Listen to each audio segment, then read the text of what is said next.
지난 2020년 3월 스쿨존에서의 어린이 교통안전 강화를 위해 일명 민식이법이 시행됐습니다. 하지만 법 시행 이후에도 스쿨존에서의 어린이 교통안전 사고는 줄지 않고 있는데요. 최근 5년간 발생한 스쿨존 사고를 살펴보니 인천이 전국 17개 시도 중 4번째로 사고가 많이 발생했습니다. 배상민 기자입니다. 지난해 3월 중구 신흥동의 한 초등학교 앞 스쿨존에서 초등생 A양이 25톤 화물차에 치여 숨졌습니다.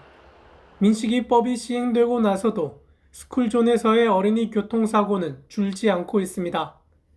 도로교통공단 인천지역본부에 따르면 최근 5년간 인천지역 어린이보호구역에서 발생한 12세 이하 어린이 교통사고는 154건, 연도별로 보면 2016년 29건에서 17년 33건, 18년 25건, 19년 34건, 20년에는 33건으로 증가와 감소를 반복했습니다. 월별로는 새학기가 시작되는 3월부터 교통사고 건수가 급격히 증가하며 5월과 8월에 사고가 가장 많은 것으로 나타났습니다.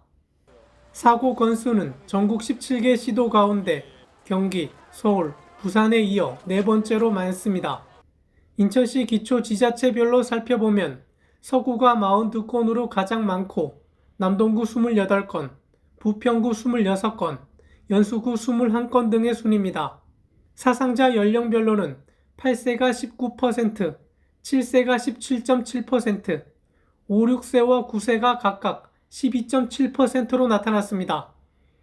초등 고학년보다는 저학년 어린이들의 사상자 비중이 상대적으로 높게 나왔습니다. 초등학교 저학년들의 경우에 도로 횡단이 미숙하고 또 위험 상황에 대한 인지 대응 능력이 상대적으로 부족하기 때문에 보행에 대한 특별한 교통안전 집중 지도가 필요한 것으로 나타났는데요. 예를 들면 자원봉사자들을 지도 아래 동일 방향의 어린이들을 그룹으로 이렇게 등하교시키는 프로그램인 워킹 스쿨 버스라고 있습니다. 그런 프로그램들을 적극적으로 이제 활용하는 것이 필요하다고 생각이 됩니다. 요일별로는 화요일과 금요일이 각각 33건, 35건으로 가장 많았고 시간대는 오후 2시에서 6시 사이가 전체 스쿨존 교통사고의 43.5%를 차지하며 학교 시간에 사고가 집중되는 것으로 분석됐습니다. 스쿨존 내 운전자 법규 위반 유형으로는 보행자 보호 의무 위반, 운전자 안전운전 의무 불이행, 신호 위반, 기타 법규 위반 순이었습니다.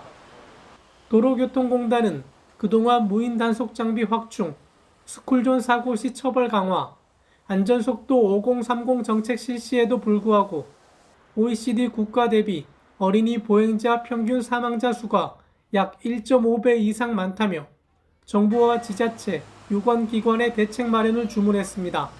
BTV 뉴스 배상민입니다.